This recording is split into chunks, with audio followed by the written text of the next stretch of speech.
internet yi ba Sénégal Actu dal leen ak jàmm bu baax a baax ñu dikk ak yéen ci xibaar yi dañ koy doxi rek coalition Diomaye 2024 ginnaaw nag ñoom ñuy taxawal coalition Sonko président 2024 ak coalition Diomaye 2024 kon nag mu nekk stratégie boo xamante ne si ne nag Ousmane Sonko mi teg nañ ko muy deux coalition yoo xamante ne si ne nag instant bii nii nag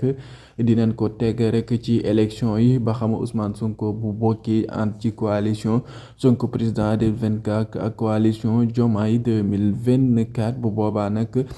bu nangul candidature Ousmane Sonko candidature Bassirou Diomaye Faye rek moom mooy jàll te bu jàllee rek Ousmane Sonko bis bu joxee ndigal na voté leen Habib Sy wala ñu voté Bassirou Diomaye Faye kon nag ñoom ñaari kenn rek dina ci mën a dem xam ne sax Habib Sy moom daal ci kenn rek lay wékku instant bi mooy ki nga xam moo di Ousmane Sonko ba xam moom lay joxe ndigal am Bassirou Diomaye Faye